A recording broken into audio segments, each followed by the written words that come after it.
recherche dans le domaine de la critique théâtrale, ses axes et ses orientations majeures. Je pense que l'Oustad Dr Ahmed Badri a une particularité dans le panorama de l'histoire politique du Maroc, dans le sens où il a toujours milité avec beaucoup de discrétion dans le droit du citoyen, dans l'accès à une formation à la fois professionnelle, mais aussi universitaire dans le domaine du théâtre. J'ai le plaisir et aussi l'honneur de donner la parole à M. Ahmed Badri. Je vous remercie. Merci, cher ami Rachid, pour la gentillesse de ces propos. Je suis heureux de répondre à l'invitation d'Osman Baïf pour prendre la parole dans cet événement important dans la création théâtrale au Maroc. Et je suis d'autant plus heureux de le faire à Meknès parce que j'ai des relations personnelles évidemment avec Meknès. Je le dis toujours, mais je le répète, j'ai passé ma toute première enfance à Meknès et mon premier contact avec les arts, c'était à travers le cinéma, c'était au cinéma mondial en 1953 ou 54, de la préhistoire pour beaucoup d'entre vous. Donc c'est avec plaisir que j'ai répondu à l'invitation de Mousnam en lui demandant, oui, mais à qui je vais m'adresser? C'est-à-dire, bon, sur l'écriture théâtrale, mais est-ce que j'aurai affaire à des étudiants ou à des spécialistes? Et Mousnam avait dit, il y aura à la fois les étudiants et les spécialistes. J'ai centré mon intervention beaucoup plus sur les étudiants et je demanderai à mes collègues s'il y a des banalités qui vont probablement circuler, de m'en excuser, et on pourrait peut-être aussi discuter d'un certain nombre d'affirmations que je vais probablement faire et sur lesquelles il n'y a pas unanimité, il n'y a pas accord. Donc, mon intervention, je l'ai intitulée « Écrire pour la scène », deux points, spécificité du texte théâtral. C'est-à-dire que mon propos, je vais dans un premier temps, si vous le permettez, cadrer, c'est-à-dire mon point de vue, parce que c'est un sujet tellement large et il faut bien choisir un angle de vue, comme on dit, un point de vue, un angle de vue. Et après cela, je vais probablement faire une espèce de survol historique sur l'écriture théâtrale, l'écriture pour la scène. Après, j'essaierai de m'interroger sur les fondamentaux, ce que je considère être les fondamentaux dans l'écriture théâtrale. Après, je passerai à deux types d'écriture. L'écriture pour le théâtre à partir du théâtre, de la scène, et l'écriture du théâtre et l'écriture des pièces de théâtre à partir de l'extérieur. Ce qui m'amènera à parler du rapport entre théâtre et littérature. Et je terminerai sur un point qui me semble être le point nodal de ce que je vais dire, à savoir la question de la théâtralité. Qu'est-ce que la théâtralité? Alors mon premier point, donc, c'est d'abord d'essayer d'expliquer, je m'adresse aux étudiants, mon premier point, c'est de jeter les bases, si vous voulez, d'asseoir le terrain, de délimiter le terrain, de limiter mon terrain. Donc, par mon titre, qu'est-ce que je veux dire? Je vais essayer de voir quel est le statut et quelles sont les caractéristiques de l'écriture théâtrale dans la création théâtrale.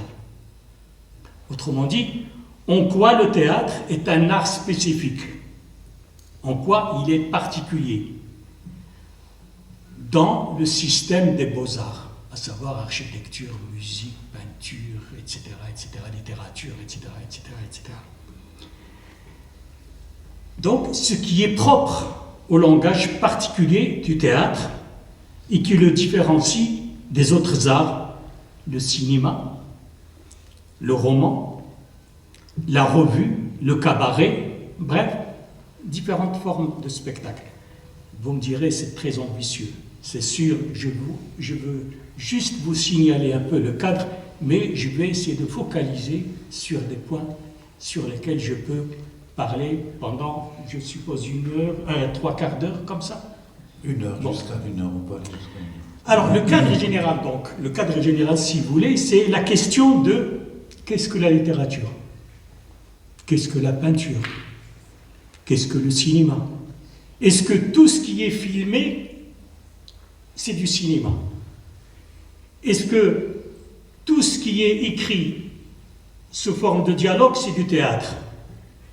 Est-ce que tout ce qui est représenté sur une scène, c'est du théâtre? Vaste question, mais elle est essentielle pour essayer de nous rapprocher de l'écriture pour la scène. D'abord, il y a un éclaircissement à faire. Quand on parle de texte de théâtre, de texte dramatique, ou bien de texte théâtral, est-ce qu'on parle de la même chose? En tout cas en français. En arabe, c'est une autre histoire. Quand on dit texte de théâtre, on sait bien que quand vous dites texte de théâtre, c'est-à-dire un texte qui appartient au théâtre, il peut lui appartenir, mais il peut ne pas être théâtral. C'est comme si vous dites le livre de Mohammed. Ça, c'est l'appartenance. Donc il appartient à Mohammed, mais il n'est pas forcément théâtral. On reviendra sur la théâtralité. Quand, par exemple, donc ça peut être l'appartenance, ou bien ça peut être le contenu. Une tasse de thé, un verre de thé, c'est-à-dire un verre qui contient du thé. Ce texte-là, est-ce que c'est un texte théâtral? Est-ce qu'il a cette particularité de cet art spécifique qui est le théâtre? La particule 2, n'est-ce pas, peut également nous renvoyer à la caractéristique. Est-ce que ce texte est caractérisé par le fait qu'il soit théâtre? Bref, vous voyez, c'est des questions, mais il faut toujours se poser des questions comme ça. Pour avancer, il faut partir de choses très simples, observer, essayer de se poser des questions et puis essayer de s'interroger. Alors, et quand on parle de texte dramatique, un texte peut être un texte dramatique, mais il peut ne pas être théâtral. Dramatique, c'est-à-dire d'action, où il y a de l'action, où il y a conflit, etc. Vous pouvez très bien avoir des auteurs dramatiques, mais dans la production, le texte ne peut pas passer sur scène ou ne passe pas sur scène. Donc c'est là où on a, et ça c'est ce qui a marqué l'enseignement traditionnel, et je pense même jusqu'à maintenant, où on enseigne le théâtre comme si c'était de la littérature. Dans les universités, dans les écoles et tout, on enseigne, on explique le texte de théâtre comme on expliquait un texte de littérature. Ce qui est problématique. Alors, et on a le troisième terme, donc texte de théâtre, texte dramatique, texte théâtral. Texte théâtral, ça veut dire le texte dont la caractéristique est la théâtralité. On verra à la fin ce qu'on entend par la théâtralité. Un deuxième point qu'il faut éclaircir, mais il faudrait déjà que je regarde la montre, c'est quand on dit écrire pour la scène, il faut se dire quel type de scène, quel type de rapport cette scène veut avoir avec le spectateur, quel effet est recherché. Est-ce qu'on écrit pour une scène frontale, comme celle dans laquelle nous sommes actuellement? Il y a un public, et puis il y a les acteurs. On est quelque part des acteurs aussi, en étant devant vous. Est-ce qu'on écrit pour un théâtre en rond, par exemple? Si vous prenez le texte de Shakespeare, c'était écrit pour ça, en tout cas pas le théâtre frontal, pour le théâtre élisabétain. Est-ce qu'on écrit pour un théâtre de boulevard? Ce que, par exemple, on regarde, on voit à la télévision, l'écriture sera différente. Est-ce qu'on écrit pour un théâtre engagé? C'est différent. Est-ce qu'on écrit pour un théâtre naturaliste, c'est-à-dire la reproduction de la vie? Ce qu'on voit dans la rue, ce qu'on voit dans la vie, on le met sur scène. Le naturalisme, n'est-ce pas, pour les littéraires, donc je renvoie à Zola et au metteur en scène Antoine, qui ont marqué cette période dans l'histoire européenne du théâtre. Est-ce qu'on écrit pour le théâtre de l'absurde, c'est-à-dire à la manière du Ionesco de Beckett, donc c'est autre chose, pour le théâtre épique brechtien, et j'ajouterai, est-ce qu'on écrit pour le théâtre spectacle, c'est-à-dire un théâtre qui ne se veut que spectacle, rien d'autre, spectacle, comme on peut aller voir au cabaret ou bien des revues, etc., etc. Voilà, si vous voulez, voilà quelques questions qui sont posées. Alors, le terrain préparé, essayons d'aller, j'allais dire, à l'origine. Essayons de faire une espèce de survol historique pour voir comment on en est arrivé à auteur de théâtre, auteur dramatique, etc. Il faut bien, comme disait Brecht, que le passé éclaire le présent pour l'avenir. Parce qu'il y a beaucoup de choses, si vous voulez, qui ont été débattues, dépassées, on les oublie, et parfois ils reviennent et ils sont considérés comme des espèces de découvertes. Ici et ailleurs, je ne parle pas seulement de notre situation ici au Maroc, mais ici et ailleurs. Donc il faut toujours, ça c'est pédagogique si j'ose dire, essayer de remonter, d'aller voir à la source et puis de voir, d'essayer de suivre. Alors si on remonte, si on essaie de voir le survol, qu'est-ce qu'on va trouver? On va trouver que au départ, l'écriture théâtrale, ça partait de l'improvisation, c'est-à-dire d'un canevas et les acteurs qui improvisent. Et puis on va passer à un stade où on va avoir des écrivains qui sont rattachés à un théâtre, à une troupe. Des écrivains qui sont rattachés à une troupe. Et puis on va avoir un stade où il y a des écrivains qui ne sont pas rattachés, qui écrivent dans leur cabinet et qui destinent leur production au théâtre. Donc c'est pourquoi je distingue, je ne sais pas si le pourquoi, c'est ce qu'il fallait que je dise, est-ce qu'il y a une conséquence, mais en tout cas je distingue deux manières de concevoir, de réfléchir sur l'écriture théâtrale. Il y a l'écriture à l'intérieur du théâtre, c'est-à-dire l'écriture à partir de la scène, l'écriture à partir de ceux qui pratiquent le théâtre.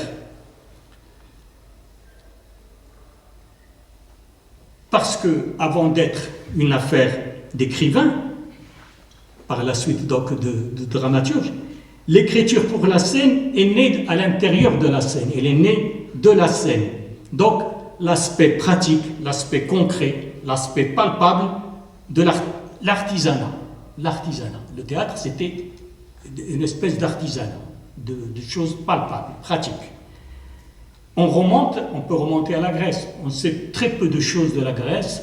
On a quelques textes qui sont parvenus, mais on ne sait pas grand-chose de la manière dont le théâtre était fait en Grèce, sauf les textes.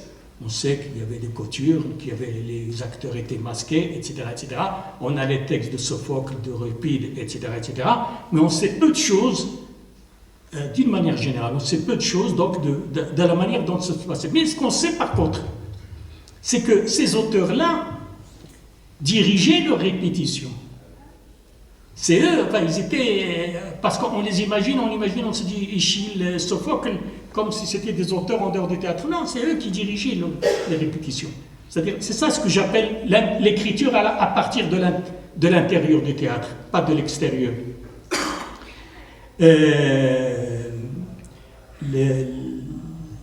Deuxième étape, je saute évidemment la deuxième étape, on passe au comédien italien, à la Commedia dell'arte. Le comédien italien, il jouait sur des canevas. Il n'y avait pas de texte préécrit. Il n'y avait pas de texte écrit, si vous voulez, préalable. Non, c'était de l'improvisation. Et à partir de l'improvisation, le texte se construisait, ce qui était repris dans les années 70, où c'était la vogue en Europe de les créations collectives. Les créations collectives. Et c'était une mode pendant un temps, je pense aussi ça. Vous savez, il y a des choses qui disparaissent et puis ça revient, et puis ça part, et puis ça revient. Donc c'était ces espèces de créations collectives. C'est-à-dire que, et c'était l'époque après mai 68, etc., où on voulait tuer l'auteur, pas d'auteur, pas de point de vue individuel, parce que comment dire, c'est égaux, non, il faut ouvrir, il faut avoir les avis de tout le monde, il faut croiser les regards, il faut croiser les points de vue, etc., etc. Et donc la pièce de théâtre doit être le résultat, si vous voulez, de ce travail collectif. Donc, je disais, les comédiens italiens travaillaient sur improviser, et puis après,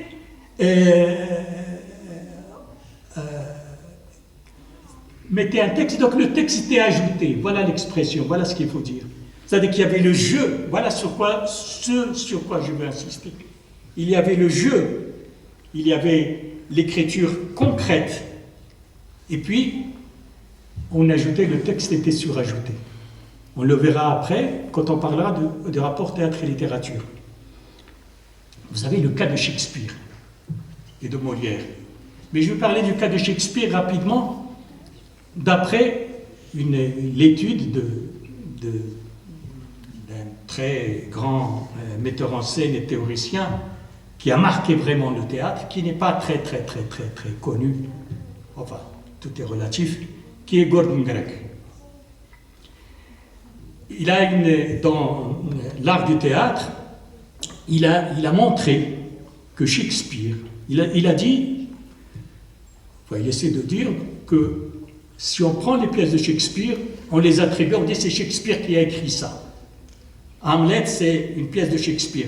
Macbeth, Shakespeare, etc., etc. Il dit non. Shakespeare était quelqu'un qui est dans la troupe, après le travail à la manière des Italiens. Ça, c'est très important. La Commedia dell'arte, dans l'histoire du théâtre, est un moment essentiel, important. Donc Shakespeare sa troupe travaillait à la manière des Italiens, c'est-à-dire les comédiens étaient de grands improvisateurs, comme ceux de la Commedia dell'arte, et ils prenaient des thèmes, Hamlet, par exemple, ce n'est pas propre à Shakespeare, n'est-ce pas, les Macbeth, etc. Donc ils ils improvisaient sur ça, et Shakespeare intervient après. Ça ne veut pas dire que Shakespeare n'existe pas, mais il intervient après pour améliorer le texte, pour le rendre, pour l'améliorer. Gardons ça comme ça. Et après, pour l'édition, il le préparait pour l'édition. Alors il vous donne un exemple, il vous dit, prenez Hamlet, prenez juste 2 éditions, l'édition de 1604, 1603 ou 1604, et celle de 1605. Alors 4 ou 3, ou 3 ou 4, je ne sais pas. 1603-1604. Eh bien, le texte de 1603 qui correspond au travail qui a été fait avec les comédiens n'a absolument rien à voir sur la forme avec le texte littéraire, beau texte de l'édition 1605.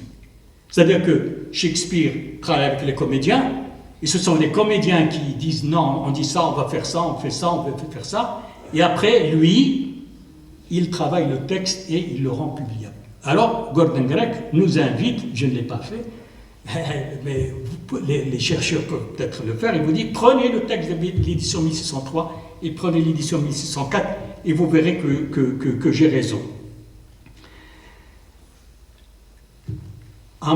Molière faisait la même chose. Et Shakespeare, il montre aussi que Shakespeare prenait, si vous voulez, c'était quelqu'un qui travaillait dans une troupe. et c'est un peu maintenant ce qu'on reprend quand on parle de dramaturge rattaché à une troupe, etc. C'est un peu ça. Vous voyez, ça existait déjà du temps de Shakespeare.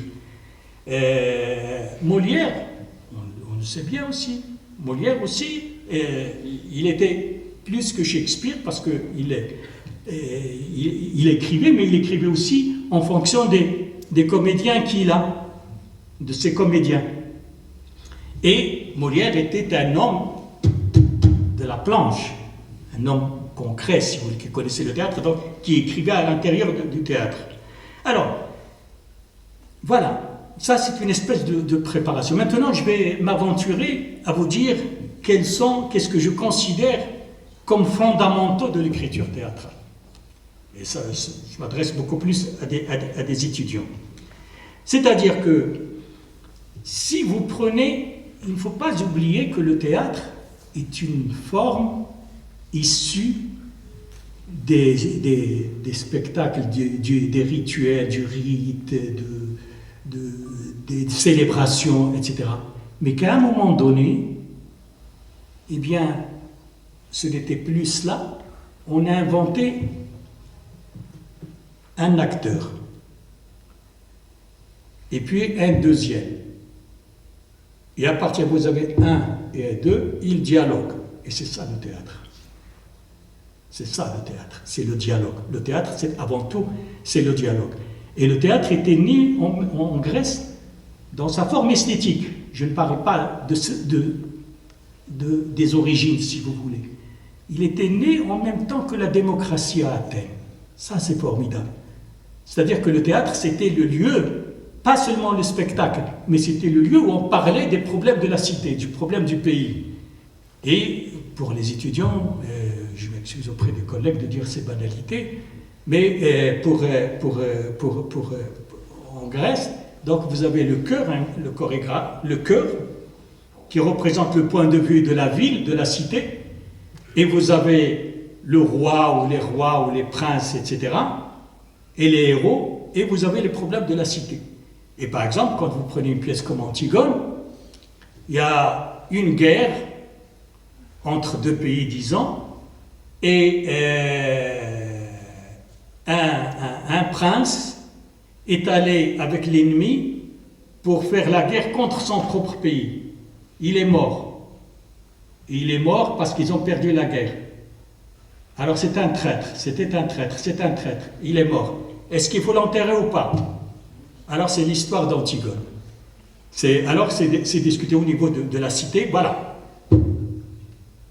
Le roi Créon dit non, on ne va pas l'enterrer, c'est un traître, il faut le laisser, on ne l'enterre pas, on ne lui rend pas, on ne l'enterre pas. Mais sa sœur dit, il y a la loi, d'accord, mais il y a une loi non écrite, c'est mon frère, on doit l'enterrer.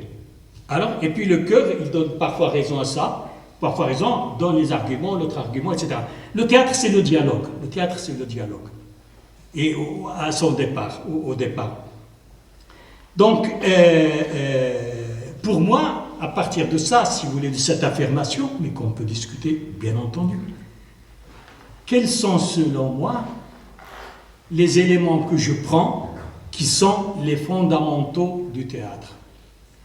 Des éléments qui, s'ils n'existent pas, on n'a pas affaire à des théâtres, on a affaire à un spectacle, mais tout ce qui est spectacle n'est pas théâtre, forcément. Et bien pour moi, je vais le dire rapidement, c'est le personnage, la situation,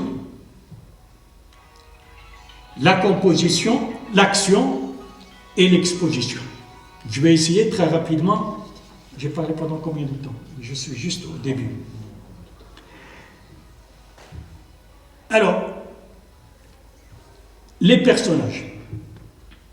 Un théâtre où il n'y a pas de personnages, mais comme je dis, bien sûr, vous avez toujours des personnages, mais vous avez des personnages qui n'existent pratiquement pas, si vous voulez, souvent. Tout ce que vous voyez dans ce qu'on voit, ici ailleurs, encore une fois, vous avez parfois, oui, des personnages, mais qui n'en sont pas, qui n'ont pas de constitution, qui ne sont pas construits. Donc, quand on dit personnage, on doit dire théâtre, c'est le personnage, c'est l'acteur. Le théâtre, c'est l'acteur d'abord. Vous pouvez enlever tout, comme disait Grotowski, vous pouvez très bien enlever les décors, enlever ceci, enlever le texte, enlever les décors, enlever la lumière, enlever. Vous ne pouvez pas enlever l'acteur. Si vous enlevez l'acteur, vous n'avez plus affaire au théâtre. Et donc l'acteur, c'est quoi? Acteur, dans la langue française, n'est-ce pas? Acteur, agir, l'action. Acteur, l'action.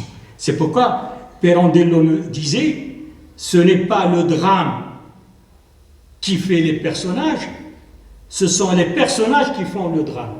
Et évidemment, Hassan, tu as en mémoire les 6 personnages en quête auteur, n'est-ce pas? De la pièce de Pirandello. Donc, les personnages, c'est l'élément essentiel. La constitution, la construction de personnages. Alors, les personnages, comment on les construit? Enfin, comment on les construit? Enfin, je ne vais pas vous dire exactement, pas de recette, mais je vais vous dire, en tant qu'observateur, en tant que quelqu'un qui a essayé d'analyser un peu les choses, comme ça, il y a 2 conceptions. Il y a une conception, si vous voulez, où le personnage est conçu comme un individu. Un individu à qui on donne une psychologie, on donne un physique, on lui donne une espèce d'identité psychologique et autre. Et puis l'autre tendance, la tendance de Brecht par exemple, ou bien de Adorno, etc., c'est le personnage, c'est un porteur de comportement. C'est un porteur de comportement. C'est-à-dire que ça, c'était aussi une réaction à la psychologie, à l'excès de psychologie. À l'excès de psychologie.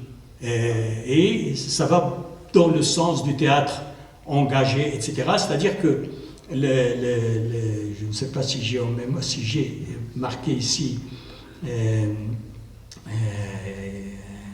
citation d'Adorno, ne plus montrer l'homme comme individu, dit-il, le montrer homme comme marchandise.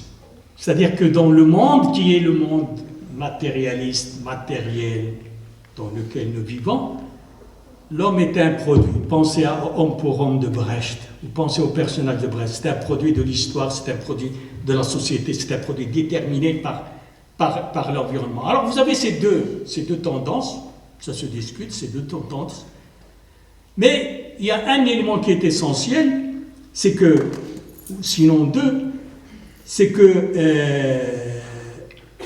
le personnage doit être conçu dans une dépendance relationnelle. C'est là où commence le théâtre, c'est-à-dire il est, si vous voulez, ça c'est Pierre-Aimé Touchard qui disait, qui comparait, il dit, le personnage, imaginez un jeu de cartes, et vous prenez par exemple une carte, elle n'a pas de valeur, une carte l'as ou bien dos, ou bien ce que vous voulez, sota, smita sota, je ne sais pas comment ça s'appelle, bref, une carte, ça n'a pas de valeur, mais quand vous le mettez dans le jeu, ça prend une valeur. Donc le personnage, qu'il soit vu du côté, si vous voulez, par exemple de la psychologie, de ceux qui sont pour l'individualité, l'individualisme, la psychologie, la personne, etc., ou pour ceux qui voient beaucoup plus, qui sont, disons le mot, beaucoup plus marxisants, beaucoup plus du côté, si vous voulez, du matérialisme dialectique, etc., donc ils voient beaucoup plus le personnage comme porteur d'un comportement. Mais de toute façon, que ce soit pour l'un ou l'autre, il faut qu'il y ait cette interrelation. 2, il faut que le personnage ne soit pas assujetti, ça c'est très difficile à dire, mais à démontrer, assujetti à l'intention de l'auteur. Ça va très loin, ça va très loin. Je veux dire, souvent, on remarque qu'on va dans des pièces, on va revoir des pièces, encore une fois, ici et ailleurs. Quand je veux dire au Maroc et ailleurs, en France ou ailleurs, vous avez un personnage qui a raison, il a la vérité, il a raison. et les autres ils sont là comme pour les faire valoir. Juste. Ça, c'est du mauvais théâtre. Un jour, on a posé la question à Jean-Paul Sartre. Vous savez, évidemment, Jean-Paul Sartre, grand philosophe, etc. Il a dit, au fait, pourquoi vous vous intéressez au théâtre? Pourquoi vous écrivez pour le théâtre? Il avait cette réponse que j'aime beaucoup. Il a dit, j'ai écrit pour le théâtre parce que le théâtre m'oblige à donner la parole à l'autre. Remarquez que parfois, dit-il, ça joue de mauvais tours. On voit que l'adversaire a raison. Donc c'est ça. Alors là, d'accord, on commence à avoir affaire à des personnages quand vous n'avez pas quelqu'un qui a la vérité et les autres qui tournent comme ça, mais quand vous avez deux qui ont la vérité. Je vous avais donné l'exemple de Antigone et le roi, Créon. Voilà, elle a raison, il a raison, les deux. L'un au nom de la cité, la loi, qui nous dirige, l'autre au nom d'une autre loi, qui est la loi. Alors, à vous de juger. C'est ça qui forme. Alors là, d'accord, on est au théâtre. Quand on est là, on est au théâtre. On n'est pas seulement devant un spectacle. Troisième chose, troisième caractéristique, si vous voulez, du personnage que je vois, je n'invente rien. Je ne fais qu'observer et je rapporte ce que j'ai observé, ce que j'ai pu apprendre. C'est un personnage doit être mis en situation. Il doit être mis en situation. Un personnage qui n'est pas mis en situation, ça c'est quelque chose que je remarque un peu une espèce de, pas d'absence, mais une faiblesse. Par exemple, dans nos productions, quelle que soit leur valeur. Mis en situation. Qu'est-ce que la situation? Alors pour les étudiants, je vous signale un livre qui peut être intéressant qui s'appelle « Les 200 000 situations dramatiques ». C'est quelqu'un,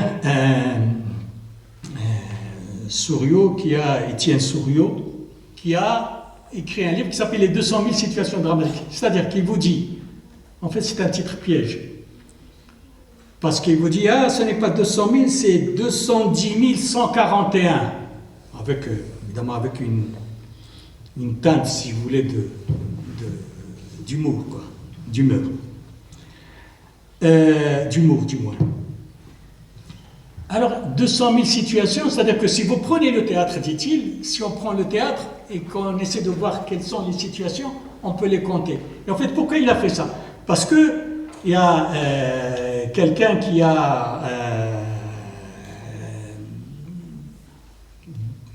apporté beaucoup de choses à la communauté de l'art qui s'appelle Gozzi, qui a dit à l'époque, si on prend tout le théâtre de son époque, donc, on va trouver 36 situations. C'est-à-dire ce sont les 36 situations, on les retrouve, alors on les change, mais à peu près vous allez trouver 36 situations. Alors, mais qu'est-ce que la situation? La situation, c'est un moment, une photo de l'action qui est créée, la situation qui est créée par l'interaction des forces en présence. Je vous parlais tout à l'heure des cartes, par exemple, différentes cartes, différents personnages, et je vous disais que la condition essentielle, c'est qu'ils soient mis en interaction, en relation, en interaction. Et c'est cette interaction des forces qui, à un moment donné, qui crée une situation.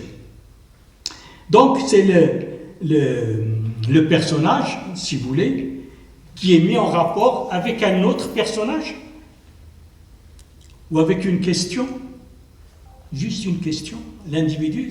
Le drame, comme on dit déjà, le drame commence où il y a, si vous êtes tout seul, il n'y a pas de drame, mais où il y a une autre intervention.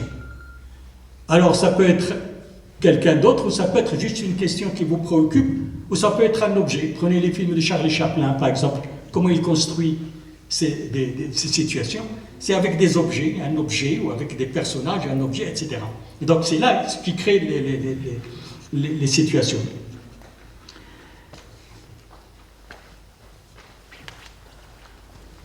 Quand on va au théâtre, pour continuer cela, contrairement au roman. Au théâtre, on va au théâtre pour apprendre non ce que l'homme fait, ça c'est le roman, on va découvrir, mais ce que chaque homme d'un caractère particulier fait dans une situation particulière. C'est ça qui caractérise le théâtre. C'est un peu si on pense aux sciences, par exemple, si on pense à la chimie. Vous avez un corps avec des propriétés et vous mettez de l'acide ou je ne sais plus quoi et vous voyez la transformation. En fait, quand on va au théâtre, généralement, on va pour voir justement cette interaction, ce qui se passe. Je vous parlais d'Antigone, mais on peut prendre n'importe quel exemple. Alors, il me reste évidemment aussi à vous parler, mais je pense que le temps presse, un quatrième élément selon moi, qui est l'action, mais que je différencie de l'activité. Souvent, quand on parle de l'action au théâtre, etc., parce qu'il y a quelqu'un qui va et qui vient, qui va, traverse, il revient, il prend, etc. Mais ça, c'est des activités. Ce n'est pas l'action. Le cinquième point, et je sais à combien de temps là maintenant? Après une demi-heure, ça va, alors je peux. Le cinquième point, c'est quelque chose que je considère comme essentiel dans l'écriture théâtrale. C'est ce qu'on appelle, ce qu'on a toujours appelé l'exposition. Quand vous allez voir un film, je commence par exemple au cinéma. Quand vous allez voir un film, voyez des films qui sont bien faits. Voyez les films américains, parce que c'est l'école quand même, qu'on le veuille ou non. Et pendant un quart d'heure, le premier quart d'heure, si vous n'êtes pas pris, c'est-à-dire vous n'avez pas des éléments qui vous sont donnés pour vous installer dans le spectacle, c'est qu'il y a un problème. C'est-à-dire que c'est ça ce qu'on appelle l'exposition. L'exposition, j'essaie de trouver la traduction en arabe, mais je n'ai jamais été satisfait par les traductions, parce que j'ai pu trouver comme temhid. Qu'est-ce que ça veut dire temhid? Bon, bref, ça peut aussi, si on l'explique. Bref, la scène d'exposition, donc, c'est donner au départ les éléments nécessaires sur les personnages, sur de quoi ils parlent, quels sont les enjeux, quelle est la problématique, quel thème, qu'est-ce qu'il y a, etc. Vous installez, après on va voir le déroulement comme ça. Mais sinon, quand par exemple vous allez voir une pièce, par exemple, qui est beaucoup plus littéraire, parce que je vous ai dit, tout ce qui est écrit en dialogue n'est pas forcément du théâtre. Bon, on peut le lire, mais aussi Platon a écrit, enfin pas seulement Platon, mais beaucoup de textes qui sont voulés des dialogues, mais qui ne sont pas du théâtre.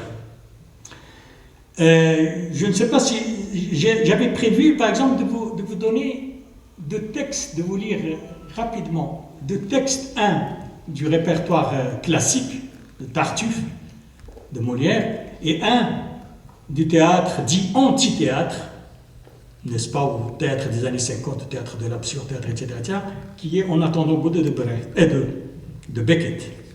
Et donc de voir même l'antithéâtre, si vous voulez, dès la première scène, il vous donne les éléments pour pouvoir suivre. Sinon, vous ne pouvez pas, sinon vous allez vous perdre. Chaque fois même, où est-ce qu'il veut arriver? Quel est le problème? Des fois, donc vous attendez pratiquement une demi-heure et tout avant de savoir de quoi il s'agit. Il faut que dès le départ, on vous installe, on vous dit voilà de quoi il s'agit. Il y a telle chose, et ce monsieur, cette dame, sont tel et tel et tel et tel et tel, leur problème c'est ça. Bon, après je peux suivre. Alors, si on a le temps, je vous lis rapidement Tartuffe, parce que il est célèbre, une des meilleures, pour le théâtre classique, une des meilleures scènes d'exposition dès la première scène. Mais je ne sais pas si tout le monde connaît Tartuffe. Parce que sinon, ça ne veut rien dire. Hein? Ah ben, parfait, très bien. Donc, voilà la scène d'exposition. Alors, donc c'est ça la première scène du premier acte. Madame Pernelle, pour ceux qui ont oublié, donc qui est la maman de Tartuffe, la maman d'Orgon. Donc vous savez, je dois quand même dire ça comme ça, je suis beaucoup plus tranquille. C'est une maison bourgeoise, la maison de Orgon, qui a une femme qui s'appelle Elmire et qui a des enfants, donc disons une fille et un garçon.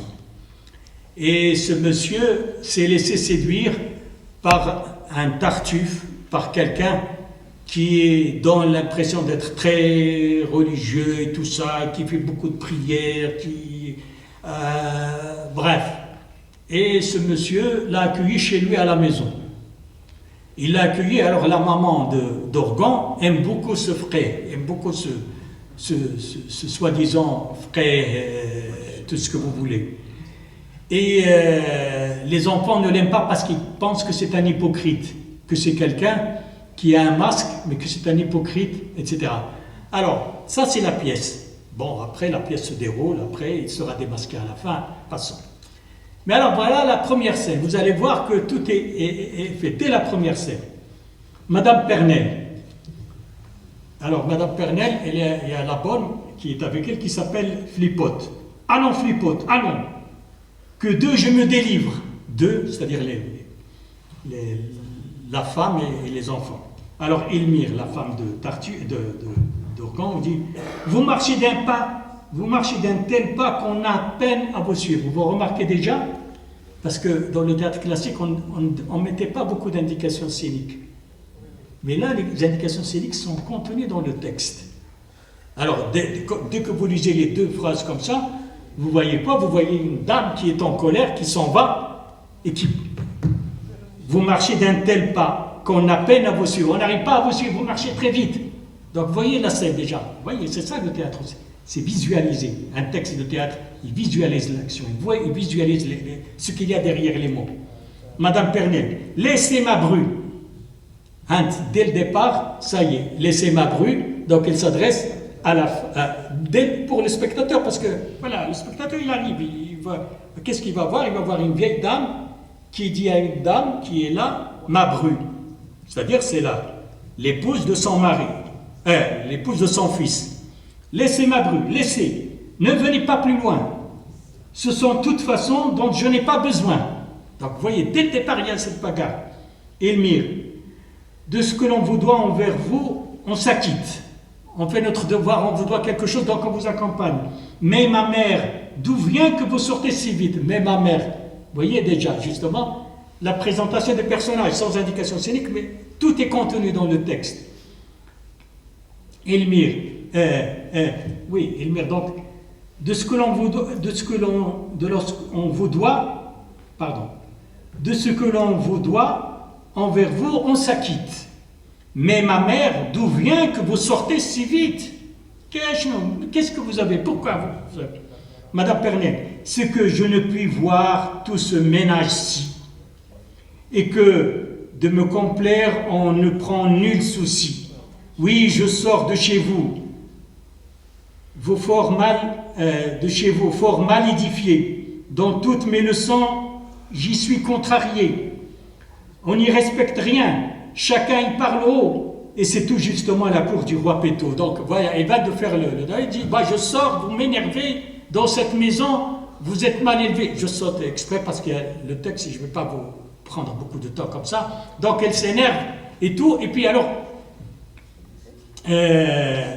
quand il y a Dorine qui intervient, et Dorine, elle veut parler, la bonne, elle dit, si, alors Madame Pernelle, vous êtes mamie, une fille suivante. On vous présente le personnage, vous voyez? Une fille suivante, c'est-à-dire une bonne, une domestique. Un peu trop fort en gueule, et fort impertinente, etc., etc. Alors, dès le départ, dès la première scène, vous avez la présentation des personnages, on parle de Tartuffe, Madame Pernel qui aime Tartuffe, qui dit bon, c'est un homme édifiant, c'est un homme ceci et cela, et les autres, dès le départ, vous avez le... Quand vous prenez Godot, qui est normalement, quand on prend les choses à la surface comme ça, parce qu'on dit, vous avez beaucoup d'études, on dit c'est l'antithéâtre, donc c'est contre le théâtre, c'est ceci et cela, et non. Quand vous prenez Godot, vous allez avoir, dès le départ, vous êtes installé dans... C'est différent, c'est pas le théâtre classique, mais vous êtes installé dès le départ, comme ce que je vous disais, le quart d'heure américain, enfin le quart d'heure dans les films américains, dès le premier quart d'heure, vous avez tous les éléments pour pouvoir suivre. Donc, dès que vous prenez, par exemple, quand vous prenez, en attendant Godot, je suppose que vous connaissez, route à la campagne avec arbre, soir. Estragon assis sur une pierre, essaie d'enlever sa chaussure, il s'y acharne les deux mains, en a un an. Il s'arrête, à bout de force, se repose en haletant, recommence même jeu. Entre Vladimir, Estragon, renonçons à nouveau, rien à faire. Vladimir s'approchant à petits pas raides, les jambes écartées. Je commence à le croire. Il s'immobilise. J'ai longtemps résisté à cette pensée en me disant, Vladimir, sois raisonnable. Tu n'as pas encore tout essayé. Et je reprenais le combat. Il se recueille, songeant au combat. Estragon. Alors, te voilà toi. Estragon, tu crois? Vladimir, je suis content de te revoir. Je te croyais parti pour toujours. Estragon, moi aussi. Vladimir, que faire pour fêter cette réussite? Il réfléchit. Lève-toi que je t'embrasse. Il tend la main à Estragon. Estragon avec irritation. Tout à l'heure. Silence. Vladimir froissé. Peut-on savoir où monsieur a passé la nuit? Estragon, dans un fossé. Vladimir, épaté. Un fossé, où ça? Estragon, sans geste. Par là. Vladimir, et on ne t'a pas battu? Estragon, si, pas trop. Bref. Alors, ça, je vous ai lu juste 2 pages. Vous continuez, mais c'est par économie du temps. Vous continuez 2 ou 3 pages et vous avez le tout. Vous avez tous les éléments. Le rapport avec les personnages. Vous avez le thème de la souffrance, le thème des autres. On t'a battu. Oui, les autres. La peur, l'attente. Dès les 3 premières ou 4 pages, vous êtes installé. Après, vous pouvez suivre. Vous n'aurez pas la même évolution de l'action comme dans le théâtre classique et tout. Vous avez des choses qui se répètent, mais vous avez les éléments pour pouvoir les suivre. Sinon, si on ne vous avait pas donné ces éléments-là, à un moment donné, vous dites, qu'est-ce qu'il répète toujours la même chose. Bref, donc, je considère que cette chose-là qui est souvent faible, justement au niveau d'écriture théâtrale, chez nous en tout cas, est un élément essentiel. Encore une fois, qu'on se rappelle le premier quart d'heure d'un film ou le premier quart d'heure d'une pièce de théâtre, la scène d'exposition.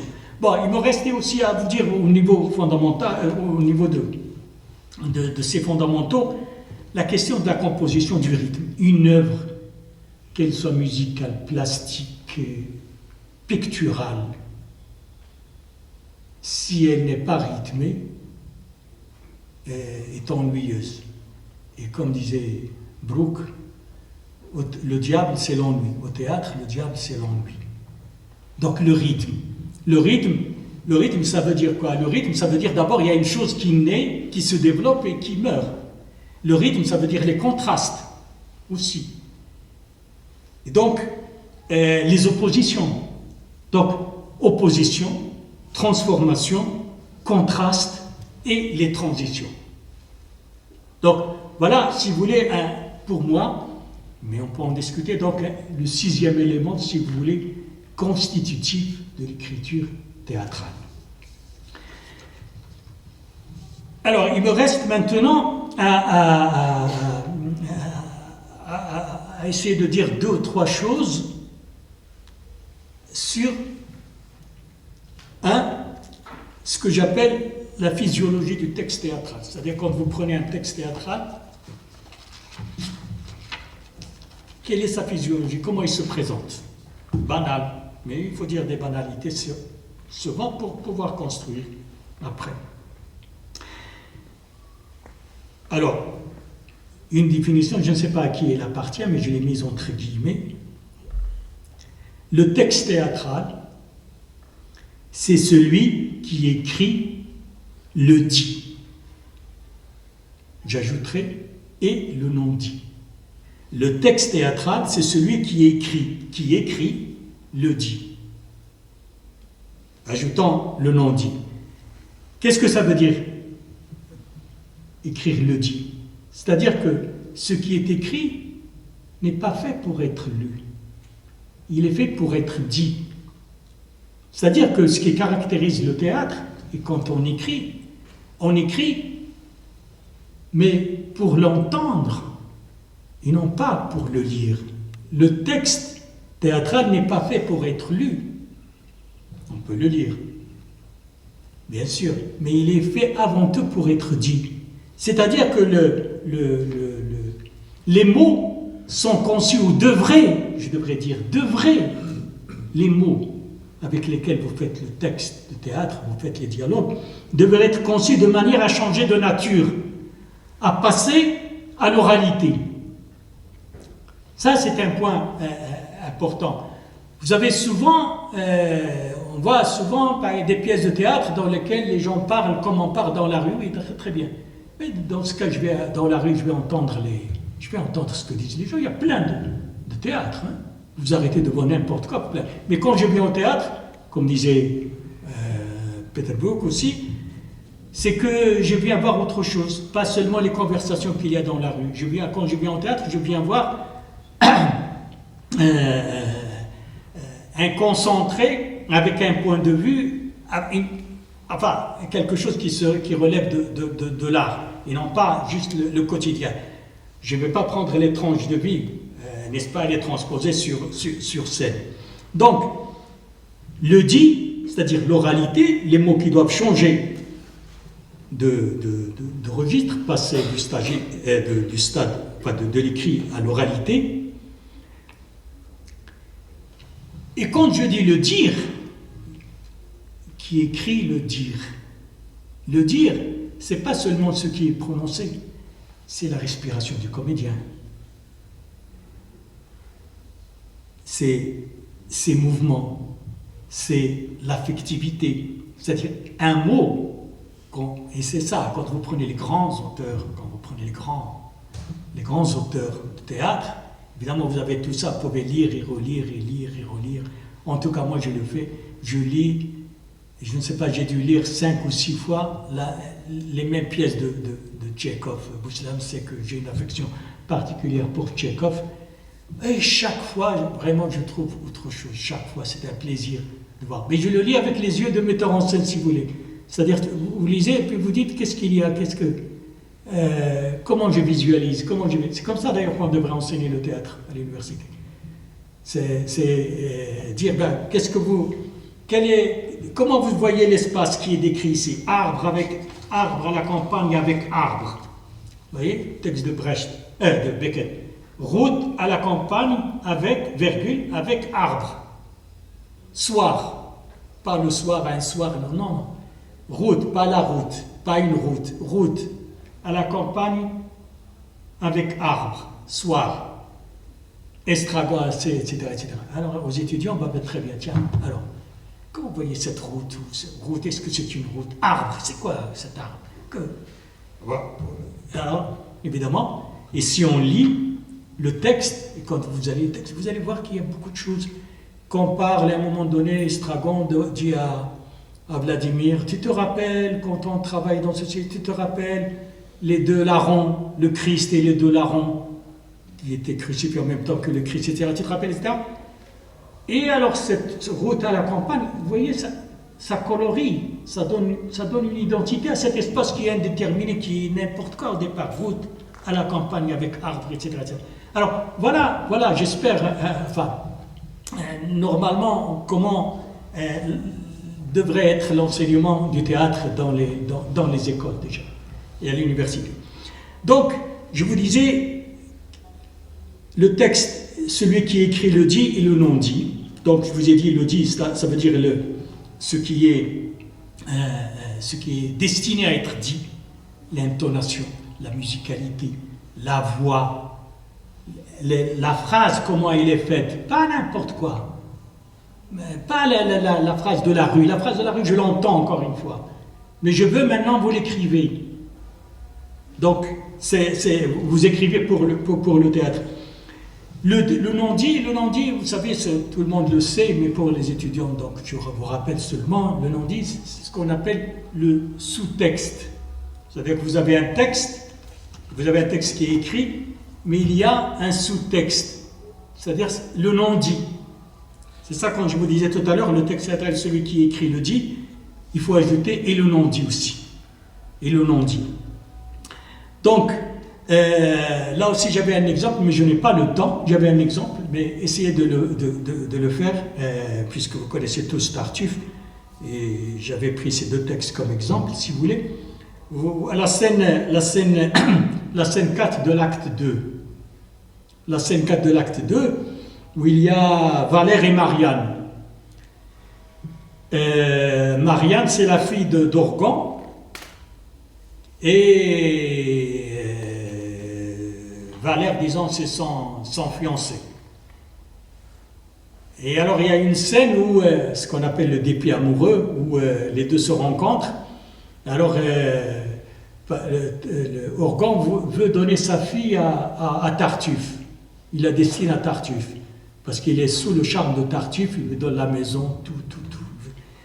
Alors quand les deux se rencontrent, Valère et Marianne, donc Valère lui dit, dis-moi Marianne, il paraît que tu vas épouser quelqu'un d'autre. Alors Marianne dit, oui, mon père a décidé que, ah bon, ton père... Alors il y a le dépit amoureux, c'est-à-dire que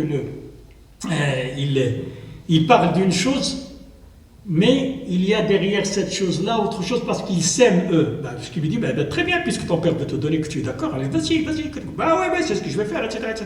Il y a tout ça qui est dit, mais en fait, le non-dit, le sous-texte, c'est que ce n'est pas ça du tout, c'est qu'ils s'aiment vraiment.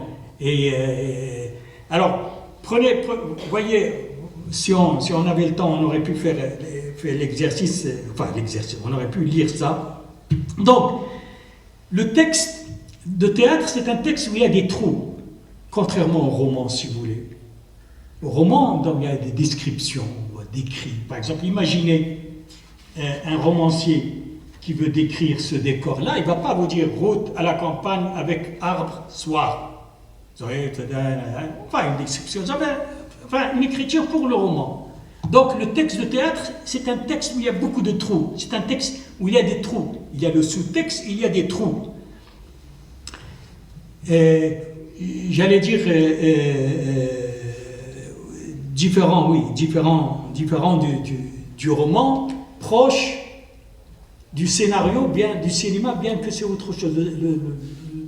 Ou alors, disons, du scénario avant le découpage technique. Avant le découpage technique. Parce que le découpage technique, il va placer la caméra, il faut l'angle de vue de temps, il faut tel de lumière, il faut tel, etc. Ça, on est d'accord. Mais au départ, les scénarios de cinéma ne sont pas faits pour être lus. Vous avez lu des scénarios, sauf quand on est spécialiste, on va prendre, quand on trouve un scénario, on va le lire. Mais sinon, ça ne se vend pas, on n'achète pas, on ne va pas lire les scénarios. Théoriquement, le texte de théâtre aussi. Mais à un moment donné, il y avait la littérature, je ne sais pas si j'aurai le temps de traiter ça. Il reste 5 minutes, alors je suis loin de pouvoir je suis juste à la moitié de ce que j'allais dire. Bon, disons alors la physiologie du texte théâtral, je vais le dire rapidement. Il y a le texte, si vous voulez, principal, ce qu'on appelle le texte principal, c'est-à-dire les dialogues. Il y a le paratexte, certains appellent le paratexte, d'autres l'appellent le texte secondaire, qui est le texte didascalique. Didascalique, c'est-à-dire le texte des indications scéniques qu'on donne. Et en fait, d'où vient didascalie, en fait? Eh bien, vous voyez, si on remonte au grec, à l'invention du théâtre comme forme esthétique, eh bien, les Grecs, il y avait quelqu'un qui s'appelle le didaskalos, c'est-à-dire celui qui s'occupait de diriger, qui est le régisseur, si vous voulez, de diriger les comédiens, de dire, bah, toi maintenant il faut faire ça, toi il faut sortir de là, etc. etc. C'était pas encore le metteur en scène, mais c'était juste le régisseur. Donc il y a le texte secondaire qui est que certains pouvaient, à un moment donné, dans les années 70, j'avais un séminaire avec un collègue qui s'appelle Jean-Marie Thomasso, à la faculté des lettres de Rabat, on enseignait la dramaturgie, le théâtre justement, et lui avait fait publié un article justement sur le paratexte. On avait longuement discuté de ça, etc. Le paratexte, c'est-à-dire paratexte, ce qui est à côté du texte.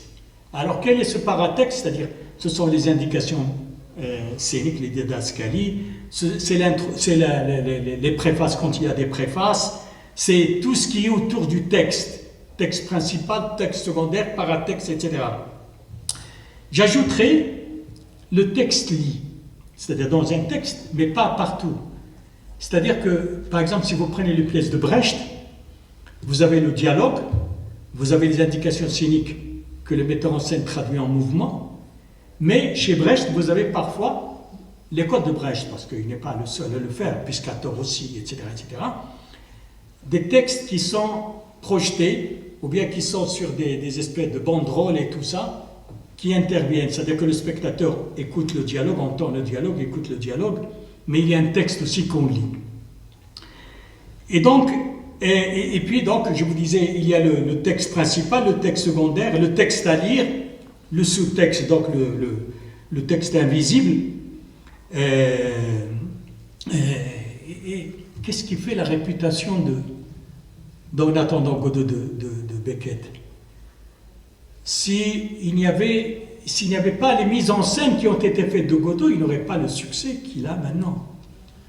Et les mises en scène, c'est quoi? Eh bien, c'était les traductions des indications scéniques.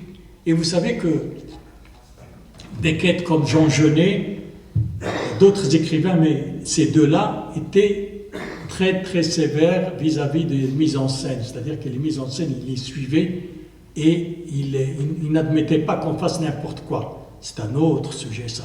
L'auteur et le metteur en scène, ça c'est un autre sujet. Il faudrait un jour peut-être qu'on en parle.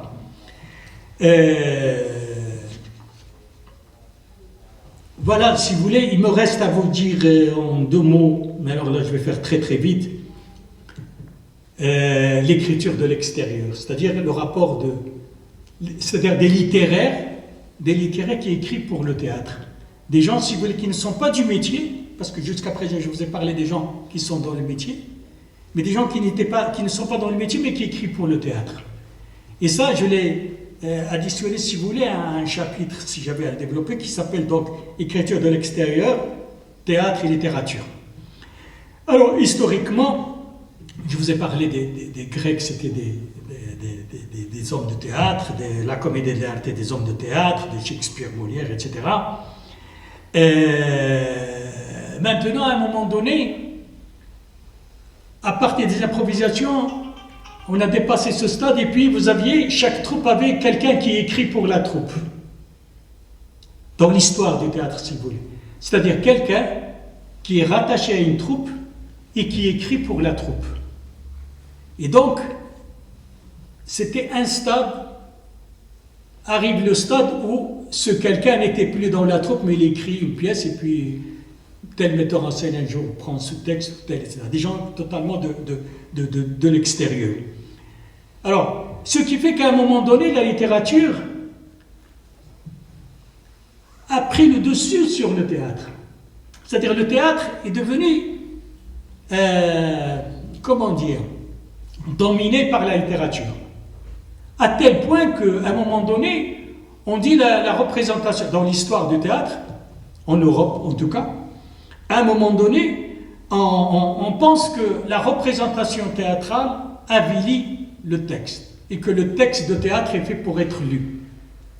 Et vous aviez par exemple des sociologues de l'époque, comme Auguste Comte par exemple, qui pensait, qui dit maintenant, je n'ai pas le temps de détailler tout cela, il dit maintenant que les gens, il y a moins d'analphabètes dans la société française, etc., on n'a plus besoin de représentation théâtrale, les gens vont passer directement à lire le texte. Et puis la représentation faut dire aussi, évidemment, qu'il y avait un avilissement du théâtre, parce qu'il y avait le cabotinage des comédiens, il y avait plein de choses comme ça qui ont vidé le théâtre de sa substance dont je vous avais parlé au départ. Et donc les postulats donc,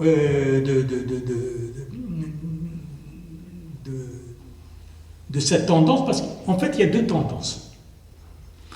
Vous avez une tendance qui dit que le théâtre est né de la poésie. Et l'autre tendance dit que le théâtre est né de la danse. Gordon Greg, que je citais tout à l'heure, l'art du théâtre est né du geste, du mouvement, de la danse. Le père du dramaturge fut le danseur.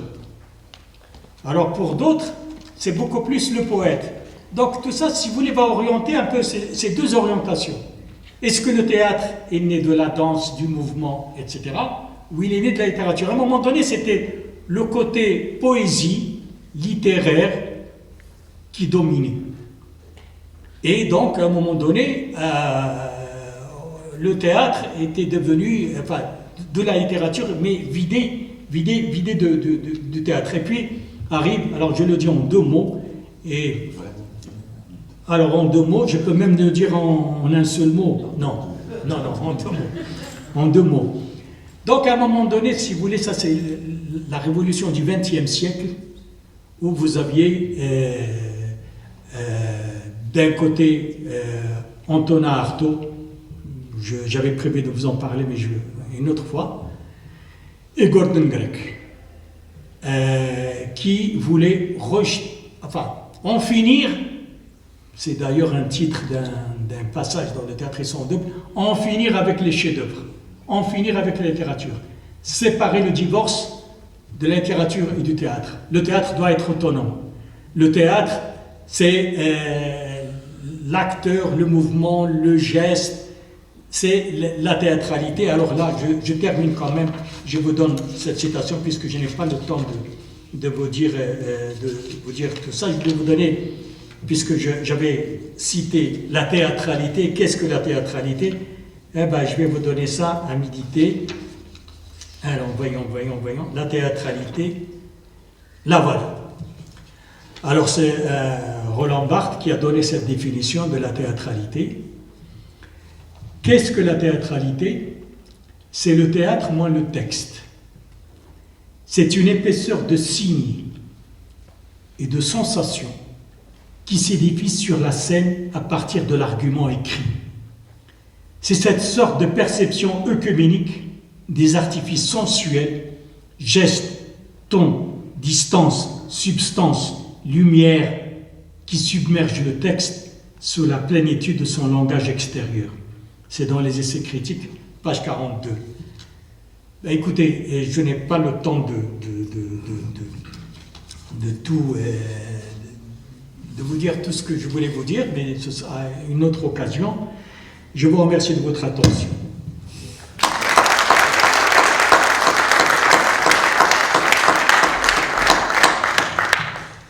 Donc merci Mohamed Bedri pour ces éclaircissements, pour revenir sur en fait, ce qui fait la particularité de l'écriture théâtrale.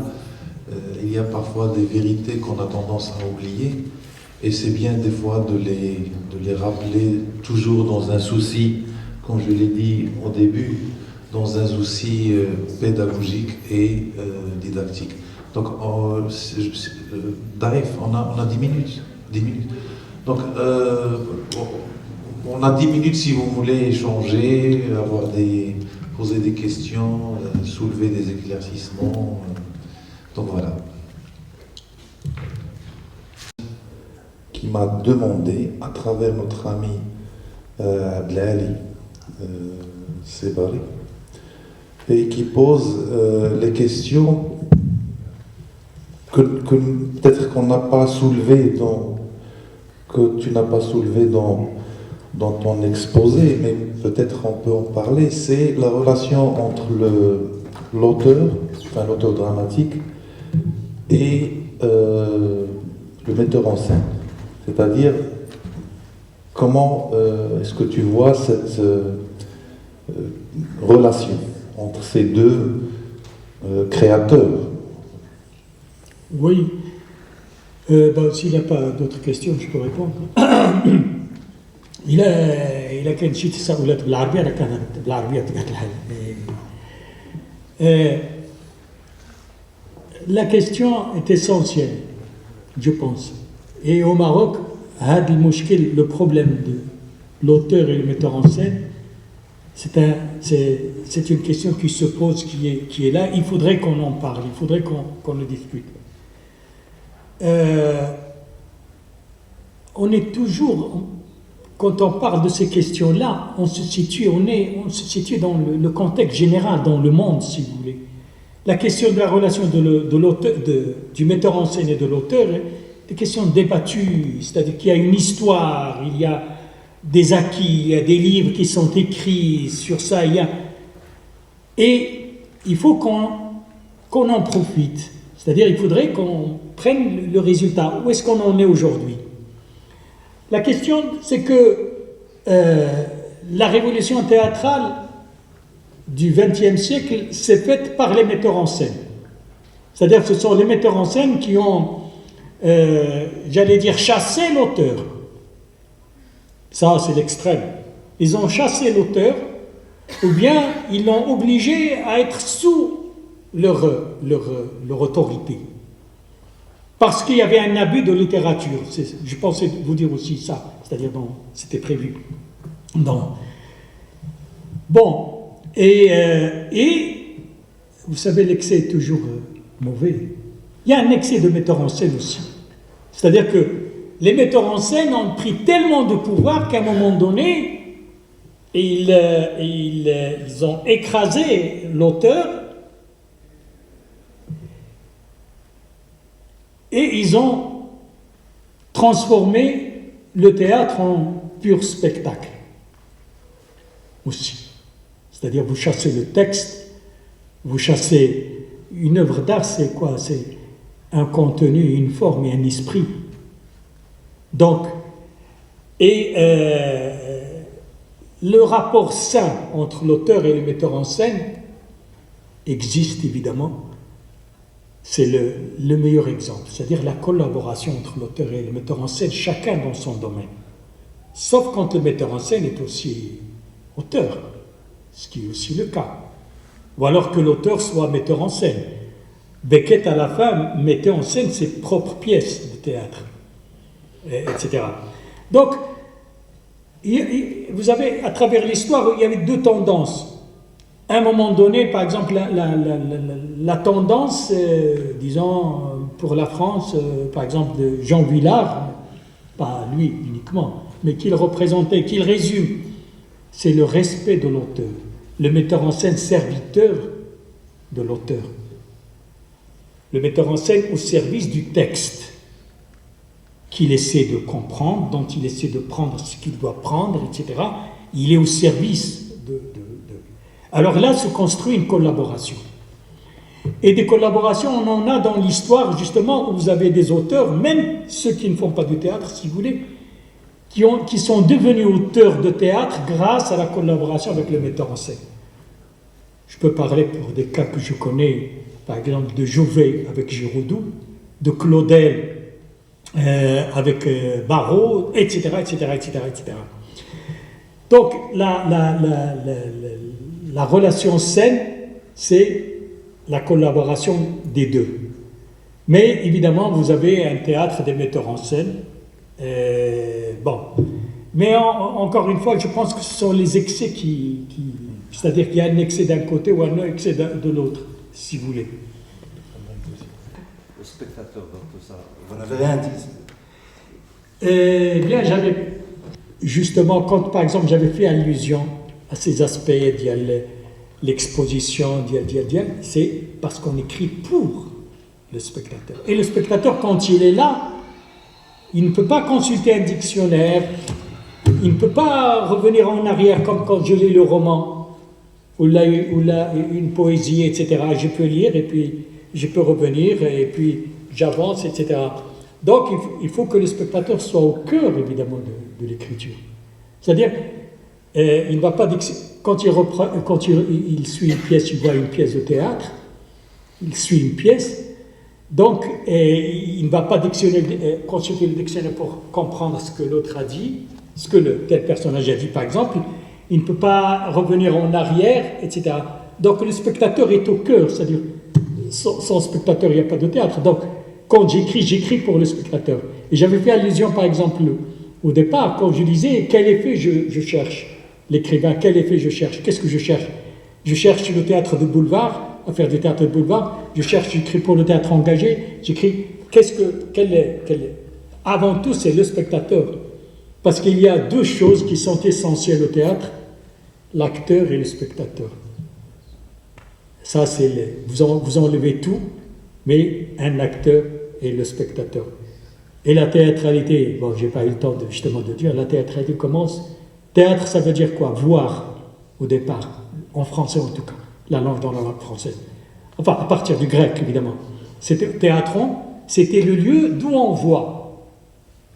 Après, c'est devenu le lieu dans lequel il y a ce qu'on voit. Donc, le voir, le théâtre. Et alors, pour voir, il faut qu'il y ait évidemment le spectateur, mais tout est, j'allais dire, l'écriture, au cœur, il y a à qui je m'adresse. Et dans quelles conditions, qu'est-ce que je veux lui dire? Et quand j'ai tout ça, quand je ne suis pas écrivain, moi je suis pédagogue, si vous voulez, analyste, pédagogue, ce que vous voulez. Mais ce que je sais, c'est que pour écrire, le roman, le théâtre ou n'importe quoi, il faut qu'il y ait une impulsion. Il y a quelque chose comme ça, une impulsion. Et quand il y a cette impulsion, je rencontre des règles ou des techniques. Je vais écrire pour le cinéma, pour le théâtre, le roman ou la poésie, etc. Donc il y a des techniques qui sont là. Et alors après, à qui je m'adresse? Le théâtre actuellement, surtout dans sa situation moderne, c'est cette impulsion. Et il y a un grand théoricien français très connu, Jean-Pierre Sarrazac, dans sa fameuse livre sur on appelle la poétique du drame moderne. Il parle d'un personnage, mais il n'est pas un personnage réellement. Il s'appelle le rhapsode. Ce rhapsode, il a dit que Aristote, dans sa poétique, avait oublié un personnage qui s'appelle le rhapsode, celui qui chantait les épopées, le rhapsodie. Alors cette impulsion rhapsodique, il la considère comme un élément essentiel pour écrire la pièce moderne, qui est basée sur tout, c'est l'écriture, la voix, et dans ce sens, le cœur devient une voix, et la pièce est faite de plusieurs voix, ce qui fait que les personnages sont choralisés, c'est-à-dire ils représentent l'ancien cœur, mais sur plusieurs voix. Donc le théâtre moderne, pour lui, doit être fait de pièces. Et le rhapsodeur, c'est lui qui rapièce et qui monte et qui crée des scènes, etc. Cette tendance, bien sûr, a été une réplique à ce qu'a fait Hans-Thies Lehmann, l'Allemand, dans sa fameuse poétique, le théâtre post-dramatique. Donc, si nous faisons un historique du théâtre, le théâtre, comme vous avez dit au départ, il est né sur la place, là où a été créée la démocratie, l'agora. Et après, il reste toujours dans sa place. Avec la commedia de l'arte, on voit que toutes les pièces sont improvisées sur les grandes places. Tout de suite après, qu'est-ce qu'il fait le théâtre? Il essaie de se débarrasser du texte. Antonin Artaud était vraiment très en colère de voir que le théâtre est dominé par le texte. Et il a dit, ces gens qui font du théâtre, ils les appellent des épiciers, des fous, des intellectuels ratés. Donc, qu'est-ce qu'il faut faire? Il faut revenir aux sources du théâtre.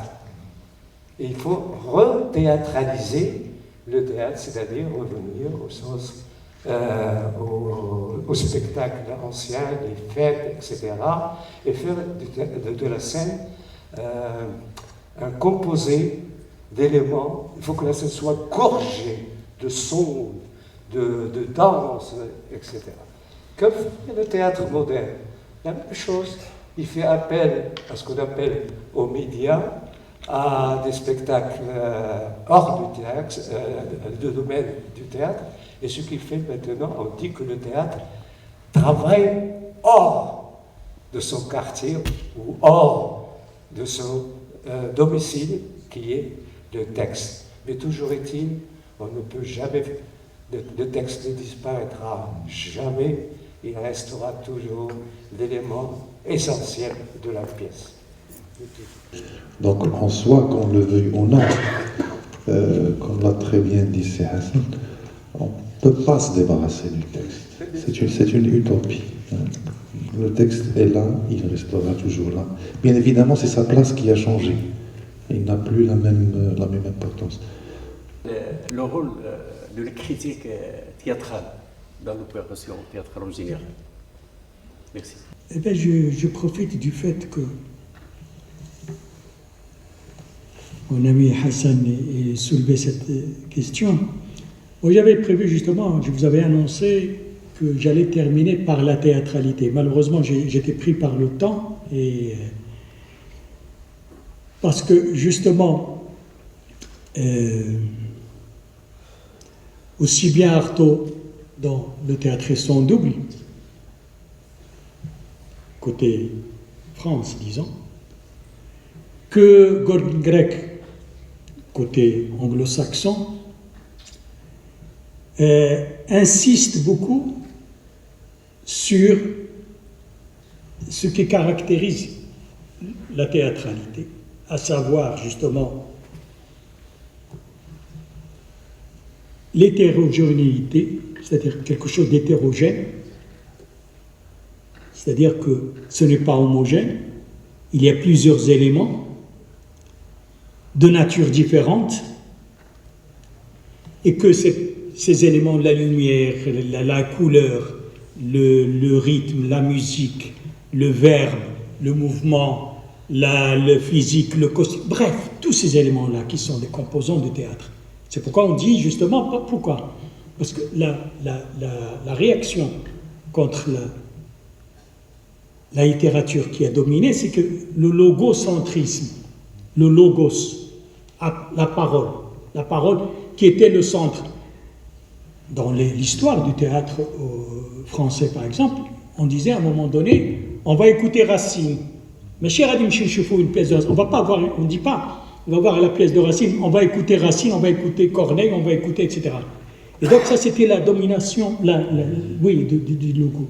Donc, les Artaud, Grec et autres, ils ne sont pas... Le père de le terme théâtralité a été inventé, il y a une polémique. C'était Evreynov ou bien Meyerhold. Meyerhold, il dit, c'est moi. Moi, j'ai parlé de théâtralité avant l'autre. Bon, mais ça n'a pas d'importance.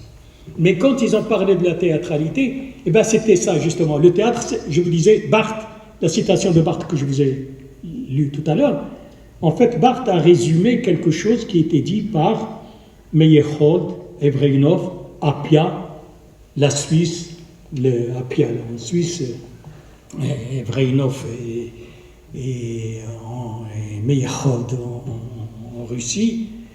C'est la caractéristique, c'est sa théâtralité. La théâtralité, alors, elle est très pertinente de la théâtralité. C'est 3 traits illégaux. Quelque chose, l'hétérogénéité, c'est-à-dire les éléments composés qui appartiennent à différentes natures, je vous ai dit couleurs, etc., etc. L'immanence, ça c'est important. L'immanence, c'est-à-dire que ça c'est un peu contre l'illusionnisme. Vous savez, l'histoire du théâtre, c'était l'illusion. On veut vous faire croire que ce qui se passe ici sur scène est vrai. Bon, alors, l'immanence, ça veut dire supprimer l'illusion et ne renvoyer à aucun ailleurs. Ne renvoyer à rien. Montrer, dire que le théâtre, c'est du théâtre. Il faut le voir comme ça, mais comme je vous disais, un peu comme des espèces de... Ça, c'est discutable, ce que je veux dire. Mais de démonstration. Je vais voir une démonstration. Je vais voir des personnages, n'est-ce pas, qui sont en démonstration. Je vois. Et puis, il faut... Je ne renvoie à rien, même si je prends une histoire, même si je prends l'histoire des éléments de l'histoire, etc., ça se passe ici et maintenant, devant moi. Et je ne renvoie à rien d'autre. Et vous, en tant que témoin, comme si vous me voyez maintenant en train de vous parler, de faire mes gestes et de tout ça. Mais je ne renvoie à rien d'autre. Je vous parle. C'est ça l'immanence. Quand il faut que le théâtre, les caractéristiques hétérogénéité, immanence et polyphonie. La polyphonie, c'est ce que j'ai compris, ce que Hassan, c'est peut-être à ça que tu voulais faire mention. La polyphonie, c'est-à-dire la différence avec comment on appelle ça déjà? La monodie, c'est-à-dire quelque chose de seul, si vous voulez, mono, au lieu de stéréo, au lieu de polyphonie. Le théâtre, c'est la polyphonie. Je suis là, je vois. Il y a à la fois la lumière qui me parle, le personnage qui fait tel geste, le mot qui est là, la musique peut-être, le bruitage, ce sont ça les traits si vous voulez. Alors tout ça enlève, pas enlève. Artaud n'a jamais demandé à ce qu'on supprime le texte. Il avait j'ai une phrase en tête où il disait il faut que les mots, il faut que le texte, les mots prennent la place qu'ils ont dans un rêve. Aristote n'a fait que, la musique évidemment, le bruit et le son, Aristote n'a fait que résumer, mettre au point quelque chose qu'il a observé. C'est-à-dire, qu'est-ce qui a amené, quand Aristote a fait sa poétique, enfin, qu'est-ce qui a amené, qu'est-ce qui a fini par constituer le genre théâtre. Et il a dit, parce qu'il y a ça, la tragédie, alors contrairement au récit, à quelque chose qu'on raconte, c'est quelque chose par des personnages en action. Par des personnages en action. Et donc, il y a beaucoup de choses qui sont dites sur Aristote, et il vaut mieux être modeste. Pour notre cher prof et pédagogue, Ahmed, malheureusement, question de temps, mais Inch'Allah, on va reprendre la rencontre avec vous, avec le public, pour débattre, pour parler des choses au théâtre. Malheureusement, notre CNRT n'est pas une chaîne citoyenne. On devait passer ça en direct pour tous les Marocains. Florence Dupont, elle a fait, si tu veux, elle a condamné, en quelque sorte, Aristote, parce qu'elle lui a donné un nom de vampire du théâtre, parce qu'il était responsable du retard de ce que devait réaliser le théâtre.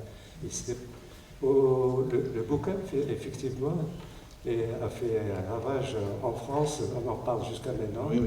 Toujours est-il, Aristote a toujours été sujet à des commentaires depuis que le livre est sorti jusqu'à maintenant. Oui. Mais je crois, François Dupont, il a participé dans ce débat parce qu'il y a plusieurs livres qui parlent d'Aristote comme étant un élément qui a donné, si vous voulez, le départ du théâtre.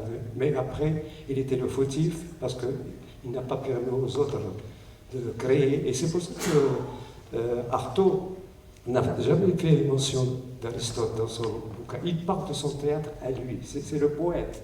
C'est le poète qui parle comme il voit le théâtre, etc. Et si on doit parler de révolution dans le domaine théâtral, le plus révolutionnaire, c'est Antonin Artaud qui a donné le départ.